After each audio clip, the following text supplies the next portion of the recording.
Hi everyone, and welcome to the channel where we learn, create, and share. My name is Greg, and lately I've been feeling very creative, and it's around the winter holiday season, so I thought I'd make a bunch of holiday themed ornaments and little projects. I'm going to be using the TOOCAA L2 laser machine.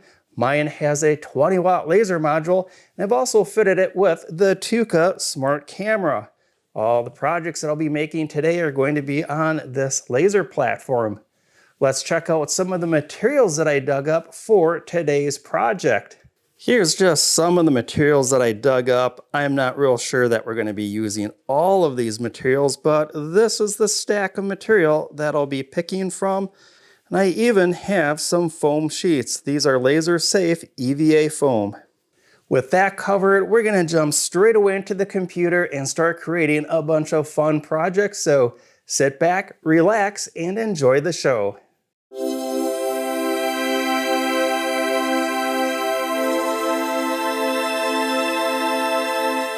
Well, we're going to have a lot of fun with this. I've got Lightburn software already open, and we'll see over here that I've already got some material loaded in, and this is going to be a live view from that camera that I've got installed on my machine.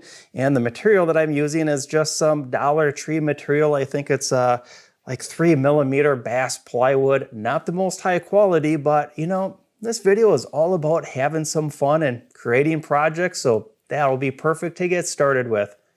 Off to the side, I've got some ornament graphics that I loaded in.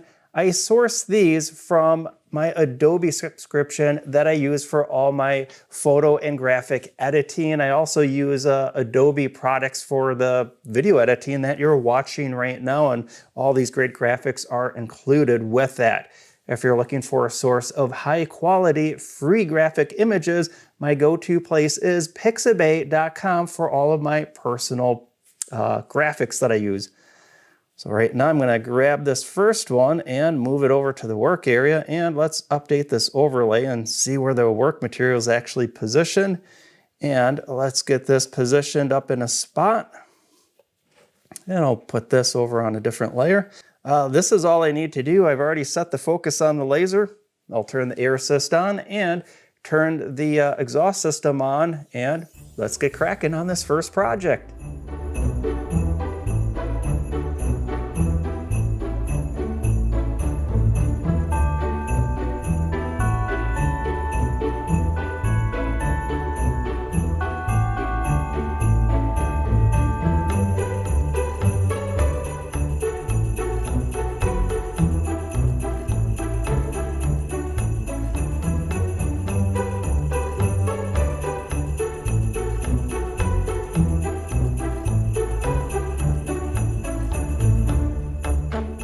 Close-up of that first ornament being made. I ended up doing 2 passes with it. The first pass didn't quite cut through, but the second pass did the trick, and I don't think that there's any char on this. Nope, none.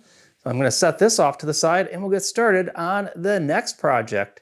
The next material is going to be this invisible piece of EVA foam. It's actually green, and I film in front of a green screen, so it turns this invisible, but I'll get this set up in the machine and we'll check out the next ornament that I'll be making for this material.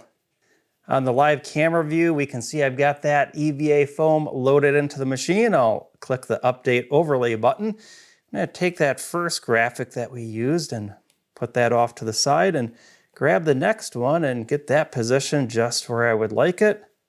It's currently on a tool layer. I'll put that back over on our cut layer. And for EVA foam, it cuts pretty easily. So I'm going to dial back the power a little bit. And I think we can speed this up a bit more. And just so that if you're watching along and looking at these settings, I'm just throwing settings out there, having fun. I normally keep a logbook with all my settings, but this is just all about having fun and making creative projects. And actually with this camera view, I'm going to tilt this a little bit so that I can maximize the work material and I can get the top of that ornament tucked into the corner there a little bit. That looks good. And second verse, same as before, I can turn all the rest of the accessories on and we'll get cracking on project number 2.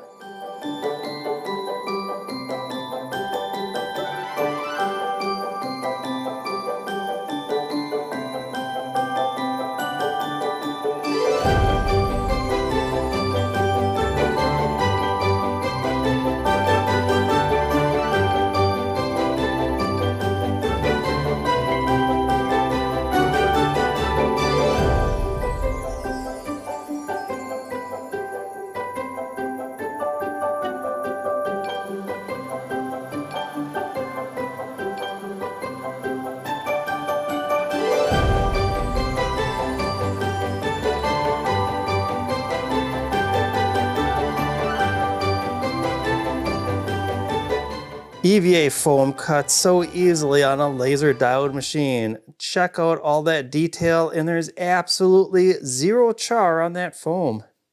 All right, we're rolling right along. I'm gonna go back over to camera control, and I'll see on that view I've got the next material loaded in. I'll update the overlay. This is going to be some heavy duty white cardstock. I'm gonna get this ornament placed off to the side and get this next one loaded in. And so far we've been doing everything the same size, and I think the width, I want it a little bit wider. Let's go ahead and make this 4 inches wide. And with this view, I can see that this still works within the material size. And let me get this tucked up in there a little bit more. And let's check out the cuts and layers. I think I'm going to actually slow this down a little bit. That white heavy-duty cardstock tends to reflect a lot of that laser light. So a little bit lower speed with that same high power, and we'll check out how this works out. And if it, for some reason, doesn't cut all the way through, I'll just run another pass. And as I mentioned, the white materials reflect a lot of that laser diode power. So that's one of the reasons why I love using this machine, is I have this nice eye-friendly laser shield all the way around the machine. So even sitting behind the machine back here, I can still see what's going on. And just the same as before, I'll get all the accessories turned on and we'll check out this third project being made.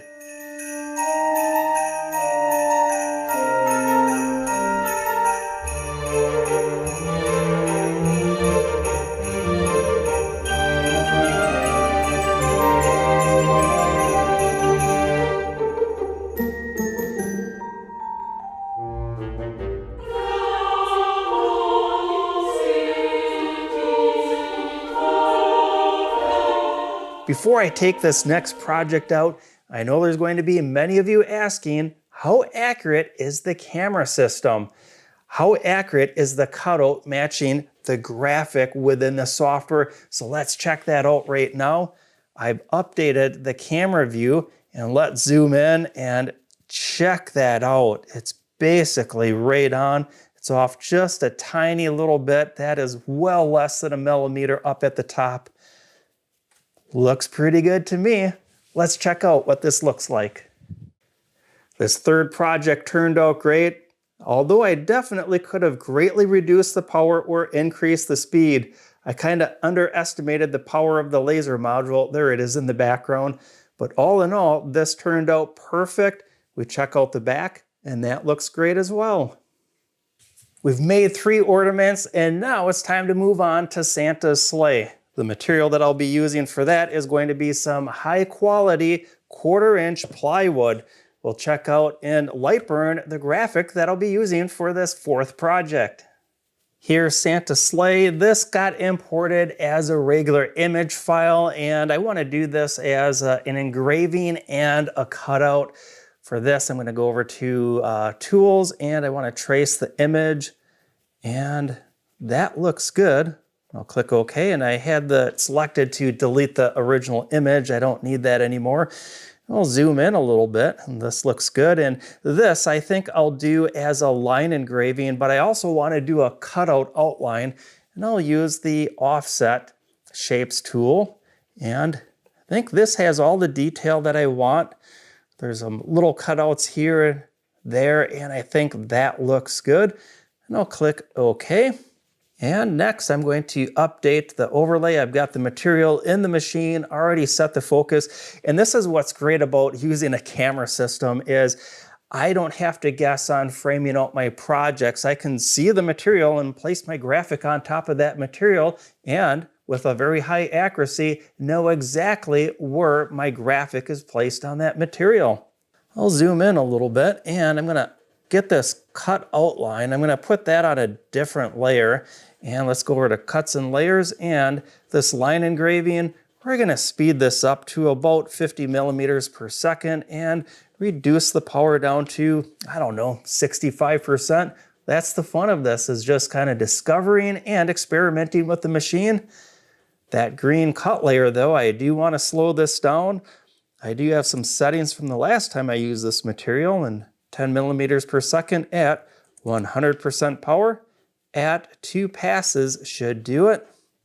Let's see how well this fits on here. I've got my graphic a little bit too large right now. And one of the cool things here is I know that I'm clipping off the antler, so I can actually rotate this a little bit and get it all repositioned. And in fact, I can grab a corner and make it a little bit larger yet, so I'm maximizing my work material. That looks great. And by the way, if you're wondering why I've got some red magnets on this magnetic honeycomb, I always like to box my work material in, ensuring that it doesn't shift around during the project. I get a lot better results and less wasted material. Same as before though, this all looks good. I'll turn the accessories on and we'll watch a montage of Santa's sleigh being made.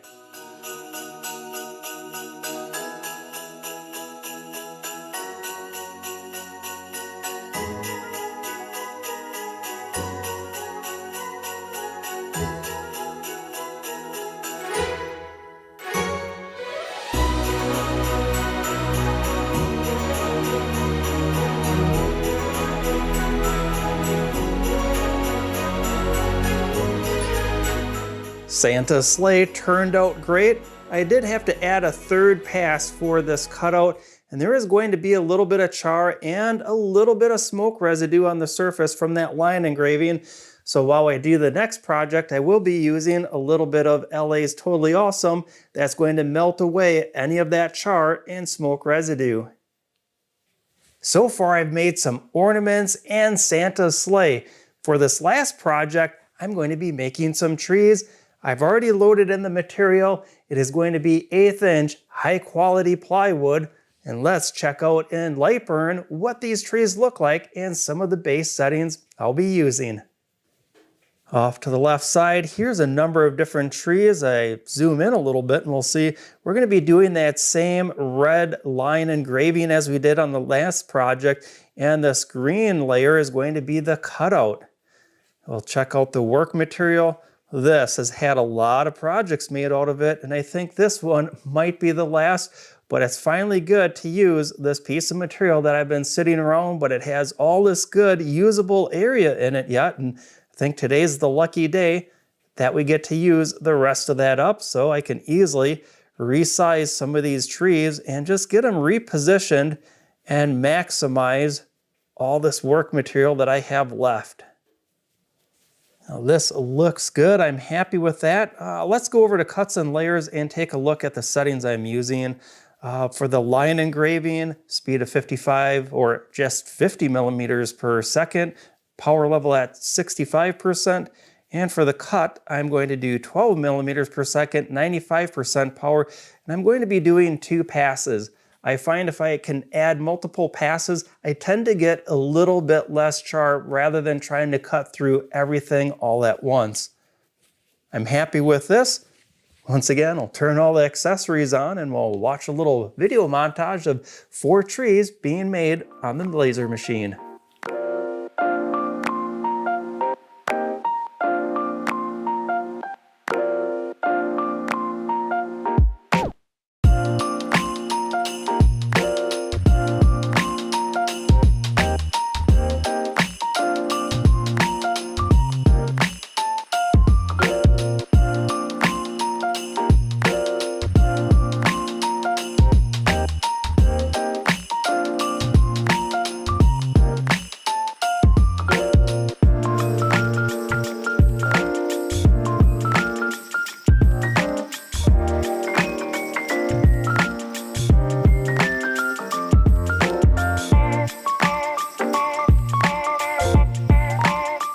Check out all these trees. They look perfect.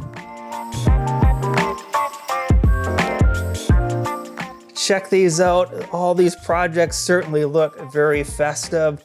And I don't think any one of these projects took longer than 5 minutes to make. I used a variety of different plywood materials, some EVA foam, and even some heavy craft paper. If I want to add a splash of color, I can dive into some of my hobby paints, and maybe on some of the wooden projects to get the wood grain to really pop out, I can use some spray polyurethane. The busy holiday season is fast upon us, and this video was a nice little break to come out to the laser shop and create some fun projects for all of you. Certainly the TOOCAA L2 machine added to that stress relief. It's just an easy machine to use, and certainly with that camera system, I was able to reuse some scrap material, getting the most out of my material. Thanks for joining me, and don't forget to give this video a like or subscribe to the Laser channel. Not only is it a great way to help the Laser channel grow, it's an excellent way to connect other viewers just like you with content just like this. Well, until we meet again in the next video, learn, create, and share.